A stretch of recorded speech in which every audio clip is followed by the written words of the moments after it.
Hi everyone, I'm Jen and welcome to Retirement Dream Builders. So today we're talking on one of the biggest questions retirees, expats, and even curious travelers ask all the time. Now, what can 1,200 US dollar a month really buy you abroad?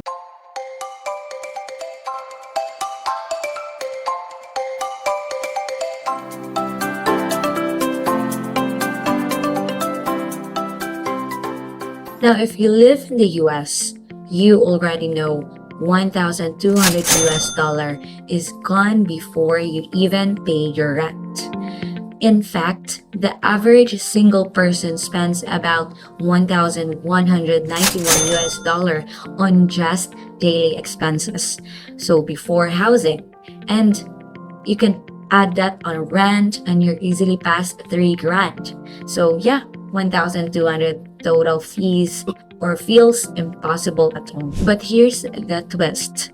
In other parts of the world, 1,200 US dollar isn't just survival money. It can be your ticket to a surprisingly comfortable lifestyle. The real catch, though, is that the math changes once you move from being a tourist to actually living there long term. And that's what we're digging in today. Now, I want you to think of it this way, guys. So, a tourist sees a cheap hotel. There's a $2 street food and an Uber ride that costs less than a coffee back home. But when you settle in, you're looking at a monthly rent, utilities, healthcare, and here's the big one, visa requirements. And those don't always match what YouTubers show in their highlight reels. Now let's start with Chiang Mai, Thailand. As a tourist, you're blown away, street food for a couple of bucks, night markets everywhere, and hotels under 40 US dollar a night. So you leave thinking, wow, I could live like a king here. Now let's jump to Da Nang, Vietnam.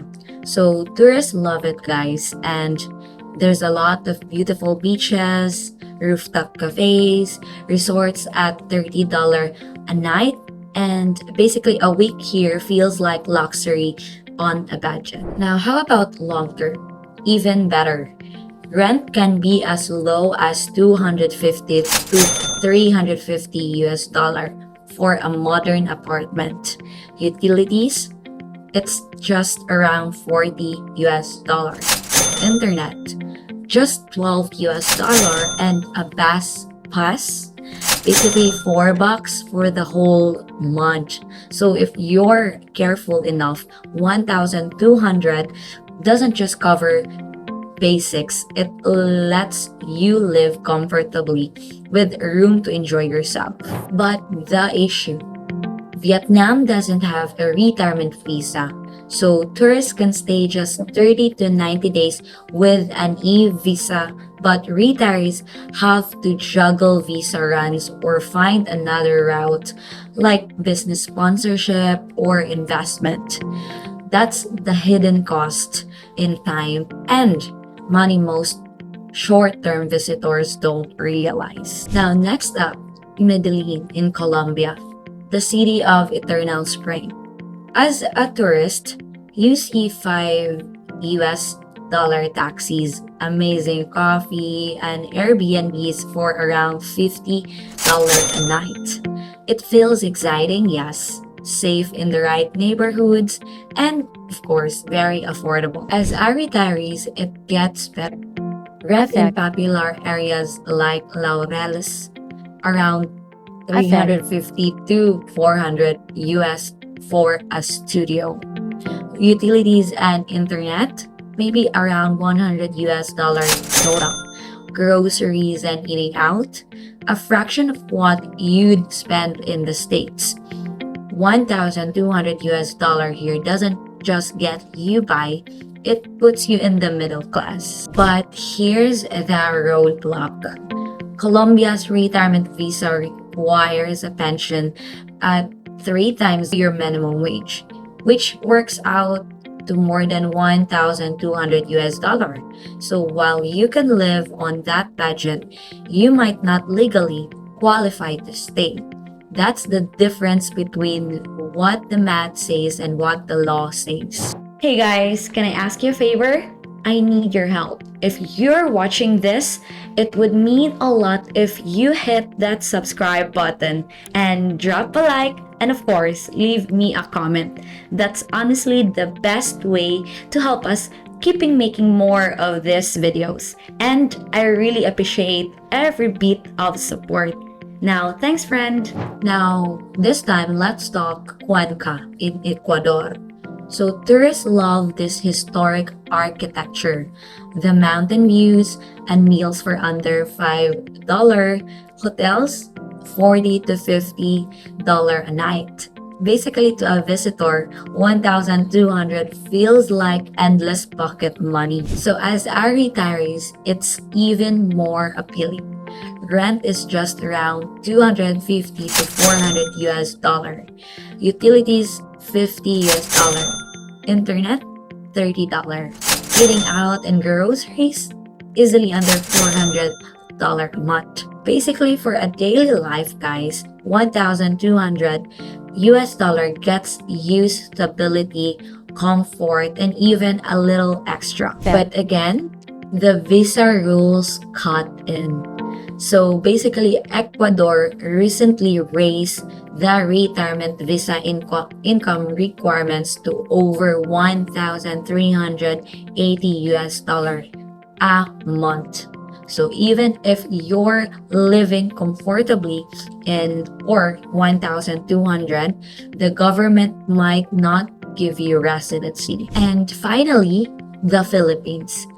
Let's zoom in on Angeles City. So tourists come here for basically short getaways.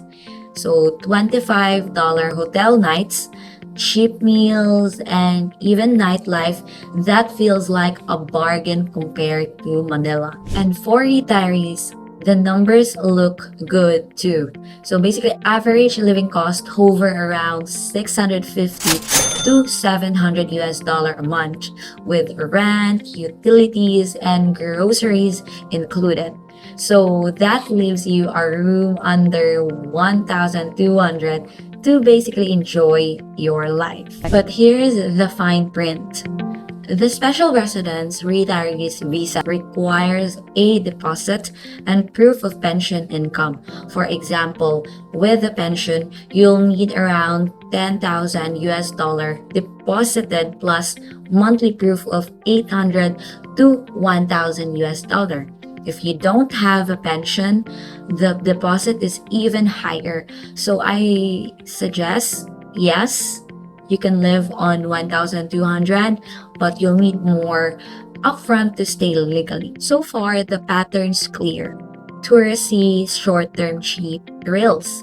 Retirees see month-to-month cost and visa requirements that don't always match the budget, but there's more. Now, the second one is taxes. Americans still file US taxes abroad, though the foreign earned income exclusions help shield up to 300,000 US dollar in foreign income in 2025.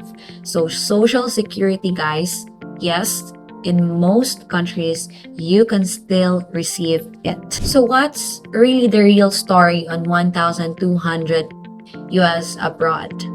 Now let's start with the pros. Now it covers daily life in many cities, rent, food, utilities, and extras. You can upgrade your lifestyle compared to the US.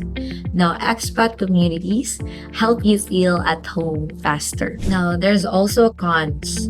Basically, visa income requirements often exceed 1,200 US dollars. Healthcare costs can rise with age. Seasonal and environmental challenges affect, of course, long-term comfort. Now, for a tourist, 1,200 is basically a vacation money. For a retiree, guys, it's both opportunity and obstacles. So here's the bottom line. 1,200 a month abroad can absolutely buy you more freedom and comfort than in the US. But only if you understand the fine print.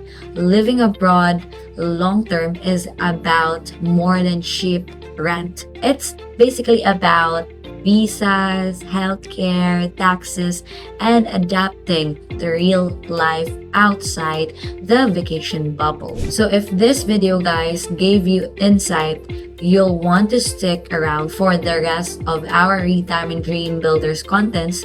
We cover everything from finances, location, lifestyle choices, and even bucket list adventures.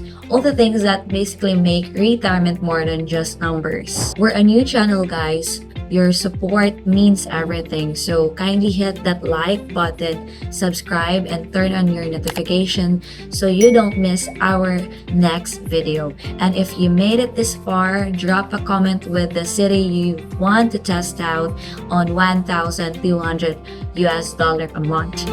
I might feature it in the next video. So I'm Jen again, and this is Retirement Dream Builders, and I'll see you on the next one.